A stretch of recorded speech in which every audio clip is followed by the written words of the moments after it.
ladies and gentlemen, and welcome to a GeekVerse review. I am Travis Snell. I'm riding solo today because I have finished all of Dahmer. That is, you guys know if you were following my Twitter or Travis told you that I was home, I guess homesick, but my kids were sick. Luckily, they did not watch any of this. If I watched any Dahmer, it was on the TV screen when they were asleep or on my laptop. But I didn't, luckily, I had some time. But I wouldn't have finished it as soon. I meant to review it a bit earlier, but life gets in the way and stuff like that. But I got to finish it all. As I told you, go to my impressions. I thought it was a movie, but I learned it was a TV show. So that was going to take a bit longer. Like, oh, review Wednesday night before Andor and all this stuff. That didn't happen. But as usual, just head down to the links below. Everything you need to know is there. Where to find us on video, audio, our Discord, our Twitter, our Facebook, everything that's popping off. I think for the next 2 weeks, you got about like 10 casts per week, so more than a cast a day, covering a whole range of things: news, video games, movie reviews, TV shows, the whole shebang. So look out for that. That's why just subscribe to the feed. Any feed, we got separate feeds. Excuse me, sorry. We got our podcast network feed, all that good jazz. So yeah, that has over 6 shows right now. There's so many shows. I think there's same thing. They got a show a day there right now. So we got just oh, excuse me, everything under the Geekverse banner is just thriving right now. So big thank you, and just lots of stuff for your, if you're wanting geek content, we got you covered with some good people. And then most probably head over to Patreon, because if you like what myself does, what Travis told you, especially that, or solo reviews, you guys, gals, and everyone in between, you support that, because before it was just maybe one newscast and a movie review. As you see, we're doing podcasts pretty much daily the past few months. That's because the listeners, but most important that is that the patrons at any tier, just because you guys make it so we can have the free time, support us on the side, do all these things, the exclusive podcasts, exclusive early ad free, all that good jazz. You pay for our time, like mine right now. If we didn't have that, I wouldn't be able to make time to do a separate review and stuff like that. I think it's around even time last year was we were doing good, but I was still like setting aside like, I don't know if I have much time, because we've grown so much even within a year. You were able to afford me that. So I thank you very much. And that's why if you want more from us, covering different stuff, more newscasts, support us. Definitely, if you can't give us any shekels, that's 100% absolutely, that's fine. Just at least subscribe to the feed there. And yeah, Manscaped, you check that out. Get the podcast, or use the podcast code GVPOD to get 20% off and free worldwide shipping. I think I got everything out of the way. So Dahmer. So this is what I'm going to say is, a couple days ago, I did my Dahmer's impression. That was only on episode 1. I'm going to give you my non-spoiler thoughts, and then I'll give a break. As usual, or not, I guess as usual when it comes to this stuff, but as I kind of said, impressions, if you know the Dahmer story, it's not really a spoilers review, right? Spoilers more in the sense of, okay, how they pace the show, what happens when, what do they cover, etc., right? But we know the story. If you don't, then of course, then you might want to tune out, and you might have heard real life stuff, what it may go. But I'm just gonna talk about overalls and everything like that. So overall, and I think I was looking for this word a couple days ago, and it couldn't get to me. Talking about Ryan Murphy, I was talking about how many times he can go out there. I'm not going to try and repeat what I did in my impressions, but he can go out there a little too much of something, whether it's too much cheese, too much camp, too much sex, too much drugs. It just kind of gets to a point where, okay, it's over glorified. And I'm going to talk about that in a second. I think this is one of the series that has the most restraint. It reminds me a lot of the OJ, the People versus OJ. I've not watched the other American crime ones, like with Bill Clinton. We're 2 episodes in and then we fell off. We're going to get back into it. But and I like crazy, wacky Ryan Murphy. I love Nick Tubb. I love when American Horror gets some weird stuff. American Horror Stories is lots of fun as well. But I think with this, you need to be careful. Now, I've read that because I actually went to go read reviews, and I was surprised how low it was on Rotten Tomatoes. But at the same point, I wasn't when I read some snippets of people saying it does over glorify it, or it's just too violence, things like that. I personally think it is the right enough line where they're doing lots to show you how bad this situation was and how bad this person was and the things they did. But I don't think it goes too much where it feels like there's a lot of quick flashes and a lot of quick things. It doesn't feel like a Saw or anything like that. I think there's moments that can have that aspect, but it's also just the moments where the best thing the show does. And before I get into that, because I've seen this argument, I think this comes up a lot, right? And it is a valid one, because I can't say anything against it.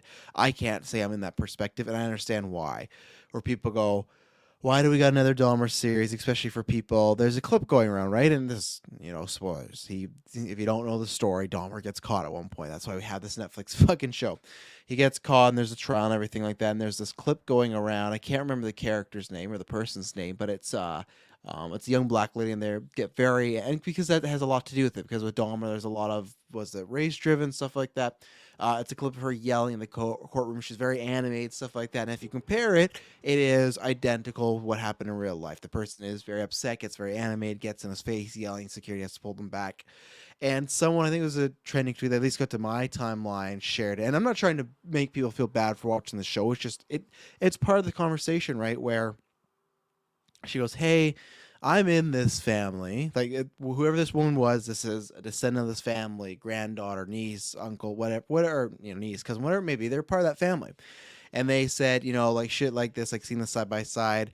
No one in my family likes this. This is just drudging up of old things, and this is just people having to relive it. And I do get that, and it's tough because I remember there was I can't remember what documentary it was. I don't know if it was Don't Fuck with Cats or something like that, where where the last 15 minutes was talking about the victims and stuff like that, and we don't want to glorify the person. But it's tough because no matter what, to sell this, to get this out there, it's going to be Dahmer on the poster. You're going to use the word Dahmer. So I will say this, that I would never, if someone feels, hey, this is too much, and there's times where I can feel regret in watching it, but at the same time I go, if it's done correctly, which that's why I'd say I think this series is done correctly. It shows lots of sides. I think there's multiple episodes, one in particular where even if it's a bit more fictionalized because they obviously weren't there, of showing the victim's perspective, showing them as people and not just objects, which some things do, and there's times where it does that, but I feel like it does the best, especially with a few characters, of showing, hey, these were people. They weren't just someone that was killed. They weren't just a number. They had a life, and that makes you more sad. And this show is sad for all around, and I think that's because there's a huge, I mean, say not level area of gray, but with each character it's tough because other than Dahmer, which you can still feel bad in a sense for because of some things that happen, but even that character admits, and that person has to admit that it shouldn't be so much as a feel bad. It should be like a guilt pointing towards him, right? Because we talked about this in the impressions. He's a very matter of fact person. He would say, like, don't blame my parents, don't blame this, that, blame me because I did these killings and I'm the terrible person and stuff like that, right? But then that goes into nature versus nurture. And that's where I could argue, hey, these stories have done right, they are too. And that's where, even the father character, he writes a book, he's motivated to try and get other parents to hear these stories. Now, there's times where you feel like, is the father like actually motivated that way, or is he more money motivated? It's kind of a mix of two, and that's where all this is gray area. But that's where I'll start off this review, where because I think that comes up, right, and I understand that, and it's definitely, I think it's different for a lot of us, as far as I'd say my age group, as far as we didn't live through it. I did. I've said this before. I hate saying it now, talking in this context, but like I serial killers are a big interest to me just because it's that where it's always the nature versus nurture. I'm always fascinated. How did they get to this point? How does, because like I said before, myself, people I know, I don't know anyone like that. So how do you get from a person screwing this plant to doing these terrible things? And I think it is lots of times we watch them, there is a pattern, there is this and that. So there is that aspect of it helps people kind of learning. And I think they even do that with Dahmer in this show, where they show even as a society, there's some things of, hey, if you could have talked about, and this is somewhat different, right? Because there's so much stuff where even with him being gay, that I'm not saying if he was in this generation, he wouldn't have been killing people, but that was a big driver of feeling so closeted, feeling so secluded, feeling so put off. And again, that's just where I tough, where I don't want to make it sound like I'm saying, oh, he was, there's all these reasons why it made sense. No, it doesn't make sense. He's a piece of shit. If there is a hell, he's in it.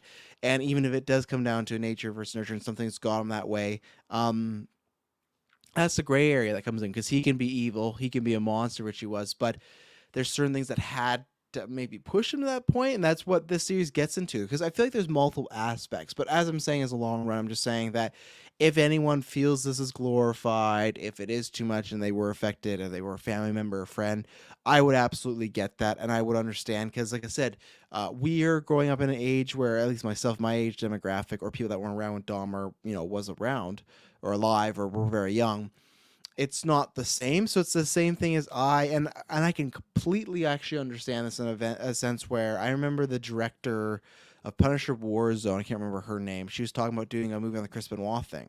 And as somebody that was very affected by that as a child, as far as my perspective of wrestling and your heroes and stuff like that, every time I hear that, I go, I don't want that. I'm not even a family member. I go, I don't want to see that. I don't want to. But then that's the same thing other people might do, right? So I get that, and if you have that point of view, completely understand it. I'm going to talk about it not in a fictional sense because it is real, but more the film, TV side of it, as stuff like Evan Peters. And it's tough to say because, like, oh, he's playing Jeffrey Dahmer, and that's where it would be like, oh, if I literally I'm saying he's fantastic, he's phenomenal, might be his best performance. It sounds like in a way I'm praising the Dahmer thing overall, but I'm trying not to, try to fictionalize it like these characters, and that's where Evan Peters, that's where I was. The second Ryan Murphy was announced for doing this, I would have been interested because I watched most Ryan Murphy things. I fucking watched Ratchet, which was a mistake, but I like Ryan Murphy's style, good, bad, and indifferent. There's varying degrees, but once it was Peters playing this. Peters is, I legitimately think, a top 10 in the world right now. I think he's very underrated. People don't talk about him enough. You look at what his track record is with American Horror Story, it's fantastic. It's always the writing that comes down to some problems. He plays what I kind of wanted from Dahmer, is like what I've researched and watched and things like that, where he's a very docile, quiet guy. He's very, like I said, matter of the fact. He's very kind of shy in a way. He's very kind of, and this is where they propose this, as far as that's one of the things. One of the themes are, did something happen to him medically, whether it being a surgery or some pills, and we'll get in that with the family. And he feels like there is a sense of some people that, if you've talked to, they've had multiple concussions or a brain surgery where they might be a little slower. And he has that, but clearly he's still a smart guy because he got away with a lot of things, right?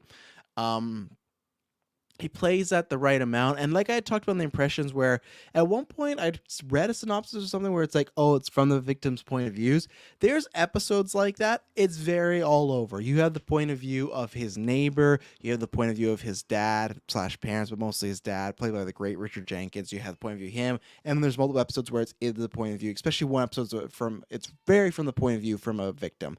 So it's a whole mix. So I think that synopsis, maybe I was wrong. Maybe that was one of those like not official synopses, but I swear it came out around the time.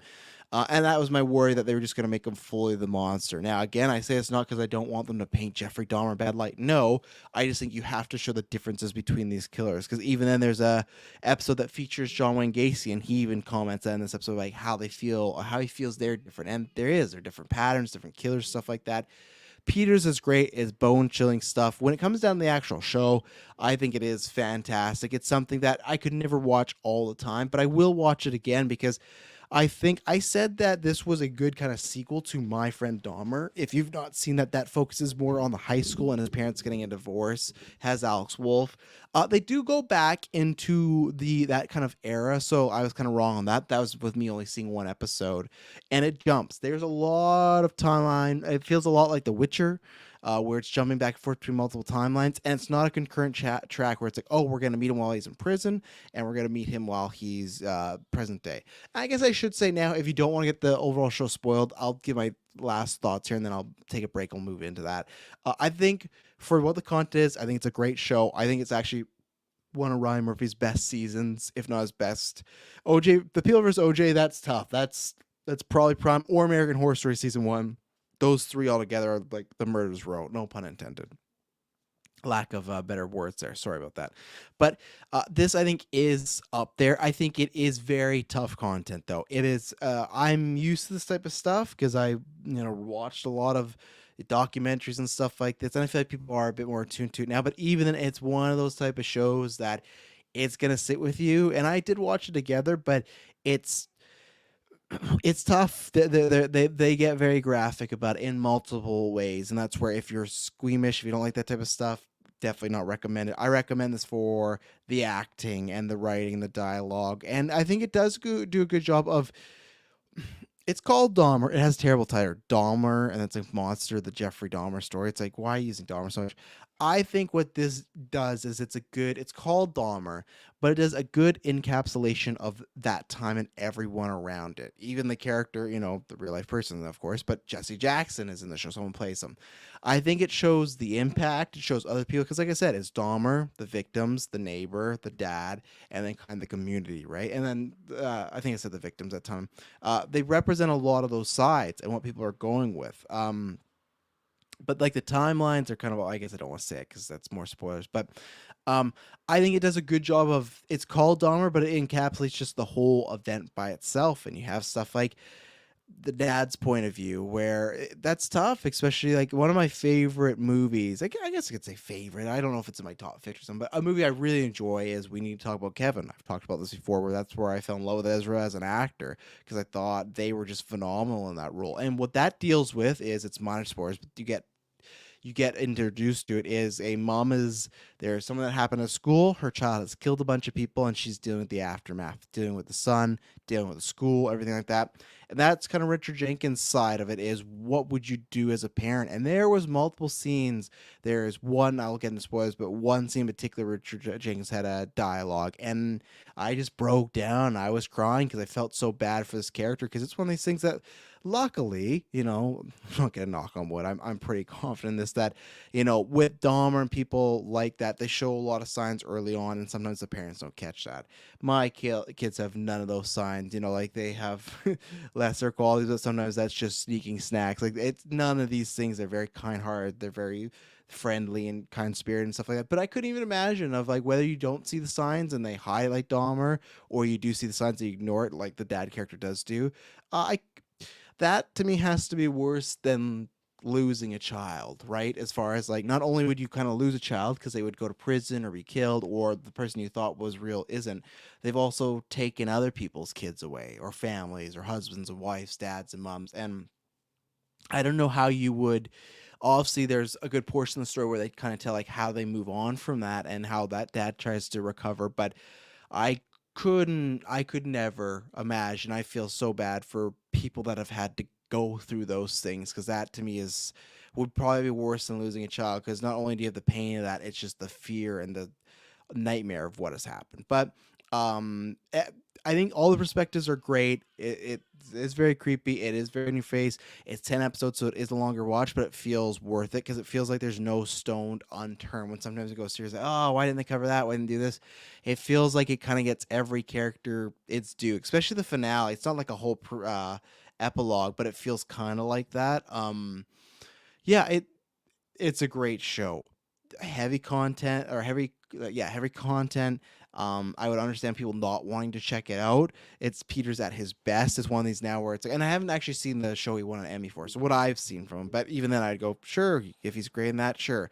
Peters is just constantly great. I hope this kind of gets him more back in the film sphere, doing some roles like that. So I'm gonna take an ad break. Now I'll get into some spoilers. Again, I think I'm gonna talk about it pretty loosely, because it's all based on real life events. It's more just the ordering of the show, because just in case someone didn't want to know. But I recommend it if you like all those things. If you are iffy on it, give it a watch or two. And I think even after episode 1, you'll know if this is for you. Definitely by episode 2, because it gets a bit more graphic. And then if it's not, just you don't need to learn about it. It's one of those that unfortunately you might miss a great performance, but it's okay. I'm sure you'll say Evan Peters and something else. So I'm gonna take an ad break, and then we'll be right back with Dahmer and get into everything. So we'll be right back. And we're back. So what I want to talk about with the timelines is, it's all over. The first episode you meet him is when he gets arrested. Sometimes within episodes, it's jumping between his high school to the present day to him going in prison, like flash forward. Like, it's all over. And it's just kind of times where, like, there's the episode where the dad finds out. That's where it jumps to multiple eras. And it's more like a just a montage, but still it's showing all these times where it sucks, where he thinks about the red flags, and literally they jump to each red flag of, why'd you steal this mannequin? Why'd you do this? If you've seen the show and you're in spoilers, you know what I'm talking about. I'm not going to explain each one, but um, it doesn't get confusing per se, because I think they do a good enough job making sure Dahmer has different hair. It's unfortunate for Evan Peters, because Dahmer is like the not the most graceful guy, but they make him Peters look enough like him, and Peters does a lot of scenes where he's in high school. Usually I go, oh, excuse me. Nowadays, you don't want to see that, but at the same point, Evan Peters is such a baby face, they pull it off. So I guess just to go from, I think the best way to break this down is I'll go in those sections I talked about from the victim's point of view.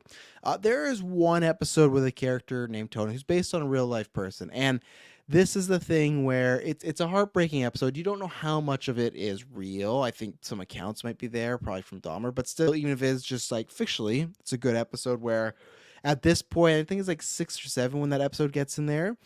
You know the routine. Dahmer will, there's all, you go through this period of, okay, he goes after hitchhiker, he kills that person, never happens again, he goes in a hotel. Okay, now he starts to go into like gay prostitution houses where he can get away with some things. He drugs people and just so he could lay with them and stuff like that. He eventually starts dragging them to his grandma's place. Eventually he gets his own place. So there's all these things that he keeps dragging victims or taking them there until something goes wrong and doesn't work, and then he moves on to the next thing. And so again, he's not the most intelligent guy, but he has this routine down of going to bars, picking up young gay men, stuff like that. And this is definitely probably an era, not probably, it is, in an era where if you see a openly gay man, that might even, like, there's connections that might happen that wouldn't before because it's not as known. And just to have someone else open, that's a big thing. So yeah, he meets this character named Tony, and most of the episode is about Tony. It's about his family. He's a deaf man. It's about how he's moving, how he wants to be a model. You see him kind of like dancing, not on a date per se, but with other guys and things like that. And it's about him meeting him and how um, this is the first time, and then you kind of get some slices of Dahmer where he hasn't killed someone right away. Like he's striking up a relationship with this person because we at one point while we're getting this told, we flash forward to when he's in prison and he talks about, and this is a lot of the prison interviews are ripped right from the real prison interviews. You can find them on YouTube, audio logs, stuff like that, of how his whole method was he hated killing. The killing was his least favorite part.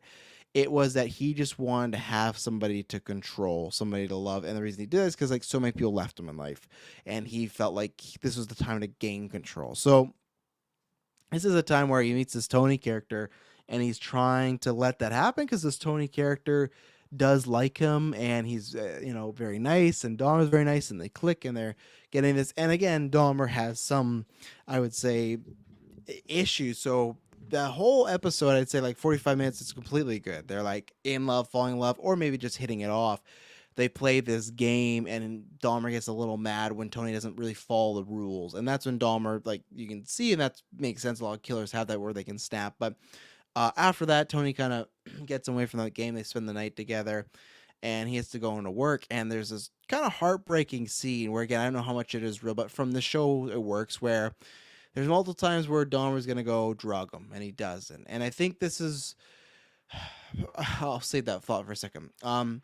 There's a hammer in his bedside table, and Tony's gonna go to work. He doesn't want him to go to work, so he's gonna hit him in the head with a hammer. And he says, "How do I trust you to come back?" And because it's a thing where he's losing control, someone's leaving him. He doesn't know if that person's gonna come back. He is in love with that person, but he yelled at them, mistakenly. Tony leaves, and Dahmer doesn't do anything. He says, "Just you gotta trust me." And that's where we even talk about with this guy is obviously very far gone, right? But we talked about this when we came around Joker review time of like this happens in real life where there's always somebody that's on the edge and they either take left or right, whether it's by choice, whether it is they're mentally unstable, and unfortunately some things you can't come back from. He already had done that in this show, but at this point he let Tony go, and you kind of go, man, this could be, not that this would be right, but someone that could get him off this way again, someone that understands him could at least stop the killing. But then what happens is Tony forgot something, he came back, and then Dahmer has a change of mind. Serial killers are like that, where they're very flippy floppy. They're very concise, but at the same time, it's that drive. And with this, he really liked someone, didn't want to lose them. He went back, unfortunately, and kept him, killed him, all that stuff. And that's why there's this whole episode about him trying to make people into zombies. It sounds weird, but it's like trying to give them a lobotomy so they could be alive, kind of still there and stuff like that, but not really. And it's just sad because not that Dahmer could have been saved, but you kind of you don't want this Tony character to die. And that's where I think they do a good job of, it's not just, hey, it's the Dahmer show. It's showing kind of the carnage and fallout from his actions. And the parents will talk about after. But with Tony, the same thing. Other ones you see, like when we see the victims and we get to the court case, you see people talk for them, talk about them, stuff like that. So they are memorialized, but having a whole episode based around this victim and this guy who is very friendly, great relationship with his family, just trying to look for love, and the fact that it gets torn from the world, that's where I think that works better, and that's why I'm kind of disappointed with some of the reviews, in my opinion, where at the end they do this, right? Where the show ends and they have all these pictures of people that passed away or were killed or taken from this world. I shouldn't say passed away because that's different. And it is sad. It gets the point across, but they're just pictures on the wall. They're just names. They're just numbers. Having a whole episode or episodes that highlight these young men and the good qualities they have, that I think is what makes it hit heavier, because you go, man, they took this person from the world, especially this person maybe didn't believe like deserve it all, or someone that's just down on their luck, like a homeless person. Like he would take advantage of these people that were looking for love, lonely, needed money, stuff like that. That's multiple times where he just wanted to take their picture quotation, but really to get them in the room. And I think that's where I thought it raised above some of these other type of stories, because you're seeing this perspective and it sits with you a lot longer of, man, this was a good person and they're gone. They're just taken because this person they have had a tough life and they need control. And that's where it's just like, for sad reasons, that's where you don't want to lose anybody. But if there's an accident, if there's something, if there's these other reasons, sick, you could understand a bit more. The fact that unfortunately, your son was just at a bar and this Dahmer guy saw him, picked him up because said he always just been looking for. He wasn't motivated by race or anything like that, which I do believe. I honestly do believe that he was just going with who he thought was the prettiest, and it's just like a freak lightning strike, And it's sad. I'm just gonna take a quick water break here, but so I think that episode and some other ones where they're not full episodes, but you see sections of it like that, that helps. It puts it in those perspective, and you feel a lot worse, because the Dahmer stuff, all I can talk about is Evan Peters kills it. They do a lot of creepy stuff, and you do see some of the motivation, but it is tough because even in real life, he says, I was kind of all this way, and they said, hey, I think they talk about in the show, like, if you were to tell your dad all these thoughts you're having, would have helped? And he says that would have never happened, because I would have never told my dad these thoughts, because they are so horrific, right? But even then, the dad does admit, which is in real life, that he had similar thoughts. He did things where he created bombs, but he had similar thoughts of doing things. But again, whether it's he got help or he figured out that that's not the right path, he did get on the right path.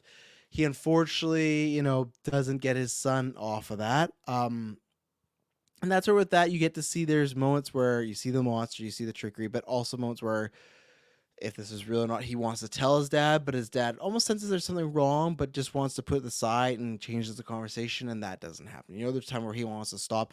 I think he tries to humanize the monster as much as he can. I think M. Peters is great at that, and the script does a good job at that, because you do feel for him as much as you can. You can never fully feel for him because you know what he's doing to these people, and especially in these shows, it's hard to feel for him because it's so specific and kind of intimate what he does, and it's in a gross way. And that's where you piggyback off the mother and father relationship, particularly Richard Jenkins, who's fantastic, and he has this monologue, and you get multiple times where he is trying to help him out, but this monologue of he just found his son kind of off-putting, couldn't talk to him, and that's where he gets this call, and they sit him down, they tell him, and he just breaks down the cop shop, and that's where eventually he does talk to Dahmer and gives this whole speech about something was wrong with me, and I should have been there, I was always leaving you and stuff like that, and I'll be with you every week, I'll see you, even though they're locked up now, it's a little too late. But it's just this speech of, man, I really let you down, and that's all you would think about, right? Because that's what it comes down. The parents are just doing a blame game, and really even the Sherry, who is the woman he remarries, it's there's no, you're not going to get a right answer. And they even do that with the court. The judge says that, right? And that's kind of true, where you can get a brain looked at. And they did that. I think they talked about the episode with Gacy, and it's it looked completely normal, right? And at one point, the mom wants to look at the brain. He doesn't. And I'm covering a lot here because it's in 10 episodes. That's why I'm going to just speak in broad strokes, because it's 10 episodes that cover decades of time. But I think they do that portion really well of the blame game and just trying to figure it out and what you could do. And because in real life, yeah, he didn't turn his back on his son. He went back with him, and he stuck with him a lot. Obviously, that would have been very hard to do, but that's what he felt he needed and felt he let him down. But I think they hit that well as far as the guilt, the survivor's guilt, the parental guilt, the feeling you let not only your parent down, but just the parents of dozens of people, because you would feel your bad parenting or your bad marriage got to this point where they took other people's kids.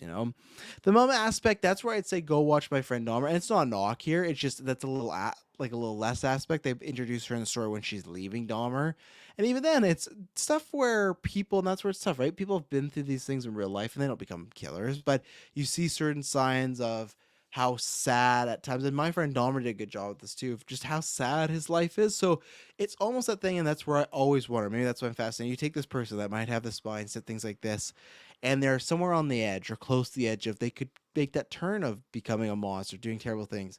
But if they had a bit better of a life, is there a chance that turn doesn't happen? The same way Richard Jenkins' character talked about how he's had those thoughts. If there's a better parental situation, school situation, friend situation, catching some of the red flags, is there a chance to nip them? But I think so. I think once they go off a certain track, like once Dahmer kills that hitchhiker at his house, that's where I think you're too far gone. You could sort of redeem as far as going to prison and fulfilling your time. I think you should still stay in prison the whole time. But there's that act and then waiting and then doing it again and again to the point where there's the second victim. He's blackout drunk and doesn't even remember it, which is that's awful that he took this man's life, doesn't even remember it, right? But so as far as the victims, I feel like they do a good job of making you feel between the families, because you also get updated on them too. It's not like you see someone and then you move along, you'll see them trying to look or the court case, stuff like that, and it's tough stuff.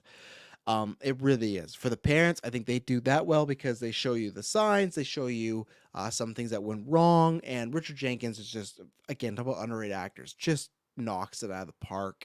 Lots of good scenes in here. And then I'd say from the legal and like big worlds perspective, like I said with Jesse Jackson, things that change the community. That's like on the lower tier, but I still think it's done well. I can't remember who plays the neighbor, but she's in this Rookie Fed show now, the spinoff for the Rookie. She was, I think, in Scream Queen. She's primarily a comedic actress, and she plays Dahmer's neighbor who hears noises and stuff like that. And that's where the community stuff plays in because they go in this whole thing like how many signs there was for the police to go check on Dahmer and find something, but because I think what they're insinuating correctly, it is people of minority saying, "Hey, you should check on this." That they're less inclined to believe them. There's this whole moment, which again, I'm not sure how much it's real, but I think it is. But at least the concept of it is this person that you try to perform a lobotomy on, they like sneak out of the house and they find them on the road and they're going to call 911, and then Dahmer comes back, also finds them on the road, just tells the cops he's drunk and stuff like that, and they do like a very loosey goosey search of the house, and unfortunately that kid that got lobotomy goes back to the house and is killed. And these cops get like a slap on the wrist, and there's multiple things of showing like because it's in a black community where Dahmer lives, they don't care and they don't mean to care. And that's something where it's like, man, this movie that's being or this project about someone being older, this still shouldn't be the case for now. So I think it does a lot of these good things. That's what I mean. Like it shows the impact of what happened around this time. Like Jesse Jackson getting involved, and they lose some stuff, and literally his assistant goes like, "Well, what do we do? We lost this. How do we recover?" He's like, "Well, on to the next fight." That's all you could do. That they're trying to get the cops kind of suspended or something happened because they felt like they were negligent. They got multiple calls about the guy, but the woman that plays the neighbor, I'll look it up right now. She's like I said, more comedic actress. She does a fantastic job for someone, like I said, that I've only seen comedy things, and I'd seen her trailers go, oh, sometimes it doesn't always work, these type of switches, but she was fantastic. She had some really tough scenes. Niecy Nash plays Glenda Cleveland. She has some great scenes with her family, some great scenes with Dahmer. There's that scene you see in the trailer about the sandwich or trying to eat it because she's started to figure out like, hey, something's really wrong here. I'm gonna have to start calling things out. It's just calling you out, and he's trying to persuade her not to do that. And Peters is very intimidating in those moments, and that's where again, there's not much I can say on him because he's just anything you need him to do. He feels like if you watch Dahmer stuff and then you watch him, I'm sure he does that. It's just identical. He feels exactly like he does. He's got the canes down. The speech is pretty much down, other than their voices are like a little different, but he mimicked the shit out of that. And that's where there's scenes where it feels like that's where it gets too close to comfortable because you're watching stuff where you make it feels like, damn, this like feels like it actually happened because the way he plays it and everything. And just the way he twists people, again, he's almost like most killers looking to get caught, but until he gets caught, he's gonna do what he does. So the way he like twists his grandma and other people and friends and family of just like trying to get what he wants, unfortunately, and it just creates a whole sling of problems. And the finale I like because Lots of times these shows, even documentaries, ends with they get caught and you get a little bit after. There's about 2 episodes after he gets caught and he goes to the court and stuff like that, and you get to see again the fallout. You get to see his life taken because he dies in a prison altercation. Spoilers if you didn't know. Um, and it's not that it's you know. That's tougher because I don't know if there's some guard listening. Do they have him and the person that kills him have this conversation? It's like, I don't know how much this is real, but at the same point, it's fictional, so we're getting the point across, and I think it does get the point across. And it's not. He got like what 975 life sentences, and in this death, he gets his head smashed in. For me, I'm like, you know what? That's fair. Now he did want death, but I hope that was as painful as possible because he could feel what he did to other people, right? And that's more, the guy talks about being the god of vengeance. That's where I am in some of those situations. Um, so I'm trying to think what else with this because it's hard to go in chronological order because the timelines are all over. But I think they touch on everything: his adulthood life, his child life, his teen life, the first victims, how he kind of falls back in the patterns, how all the multiple ways of how he should have got caught, all the multiple ways of complaints or arrests or things where he is sneaking around. And again, I think it's also because of the times. It's also because of just technology. I think lots of it is because of the situation nowadays or back then it was a little easier. So okay, I think nowadays you can get away with this necessarily, but there's stuff like the race issues that still things like Barbarian did a good job of that, where someone that is black complaining about this white guy might not get anything looked at. They might be looked at, no, this guy's he's just quiet, he's alone, so we're not going to look into this. So uh, it's something that plays on the past, but unfortunately the tropes are not out of date. They might not be the exact same, but unfortunately, they're pretty close, and it shows that things that change. Shows that the law system can fail. And I'm not saying, oh, all cops are bad. It's that no. But it just shows how a few mistakes can lead to someone going longer and longer. And then that's why I like about those 2 episodes too, because you get what you've seen in interviews where he is very regretful. He's taking on Jesus. How much of that's real? How much of that's not?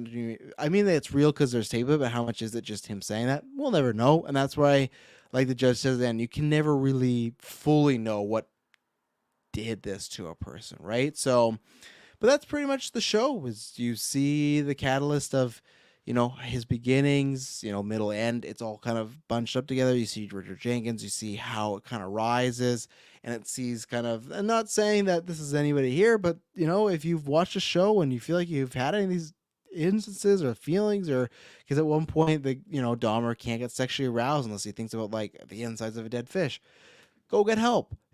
Definitely go get help because that stuff's not normal. The psychiatrist does explain it, and that's interesting too. When he gets to prison, he starts to rattle off these things that sound realistic because, like, oh well, the psychologist said this, therapist said this, and it's like, yeah, because there's usually patterns when it comes to these type of folks that take these lives. But yeah, I don't think there's anything because, like I said, the spoilers are the real life story. It's him meeting people, killing them, getting away with it, and what it impacts with the community. And I think they did them all well. So for me, if I like, it might sound high. I have few notes. Like there's at one point where, like with Tony's family, when they're at the court case, I feel like they don't make Dahmer react any different than anybody else, and I feel like they should because the other people he usually would just kidnap and kill the same night.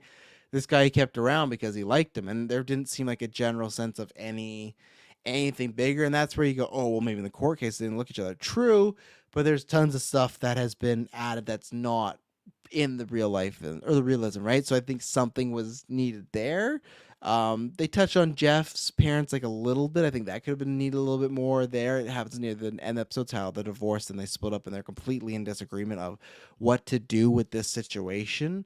It's tough, but yeah, I think that's the review. I don't have anything else to say like other than going episode by episode. But I would give this, like I said, I have minor cons, but I don't think I can give it anything but a 10. I think it was just so well done. It covered everything about that. It's like the definitive, which this sounds bad. And I get it, like the beginning where if you'll have a problem with it, I understand. I think it is the definitive, if unless you want to look into real reports and watch the real interviews from the stuff I've looked into, and there's not everything 100% down.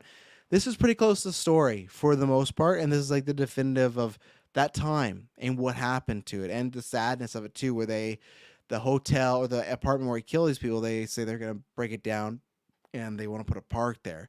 But as time goes on, we don't really want to put out a park there. We're about not even putting anything there at all. And they just lie to the community, just especially the neighbor in particular, just to kind of keep the ball moving, go along. And I do kind of get it from a city perspective. I'm sure things are built there now and everything like that. But yeah, it's smart. It has the and if you're a big horror fan, if you're just looking for chills and scares, it doesn't exactly have that, but it has grotesque, like you're watching a serial killer do some crazy shit, and it is scary. It is scary. Peters can be a little scary. But yeah, it's a show I definitely recommend everyone to watch if you're this far along, because I think it's the pacing, the acting, everything like that, the telling of the overall life story. Yeah, if I kept going, it would just be saying either facts that and I can't say just, oh, and then he got caught or killed this person, because again, the show does it, and I just think it does it extremely well. Um, yeah, it's obviously there's not going to be a season 2 or anything like that, and they kind of made it at first set up like because they tackled Gacy and they tackled Ed Gein, which is fine. We're talking about impressions that, like I said, I didn't know a lot about Ed Gein. I meant more also, not that someone called me out. I'm just saying, like when I said, I'm like, actually I know quite a bit, because when they're going off the whole like skulls for bowls and the stuff of his mother and the drapes of skin, it's like, oh yeah, I know all that. I read that. I just don't know his personality.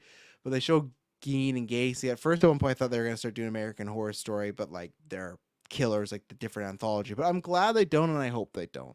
I wouldn't be opposed to watching because this was so good, but I think it cheapens Dahmer if you start to just make it a spin-off or add things, because there were other things added in the in the world that are horrific, but not everyone's watching Dahmer and stuff like that. So, great show, tough, very tough material. That's all I say is what they've done serialized on the television screen, laptop, or maybe they did a good job, and I think they covered as much size as they could, because I think they probably knew, hey, you're doing a Dahmer show, that's going to be very tough. And I would also say again, what I recommend when I was talking about watch, we need to talk about Kevin, because I think that aspect of, dealing with this kid that grew up, it's this now unfortunate monster. What do you do next? How do you kind of survive and everything like that? So thank you to everybody. Let me know what you thought on Patreon, YouTube, Twitter, Discord, wherever you want to contact us, what you thought about Dahmer on Netflix.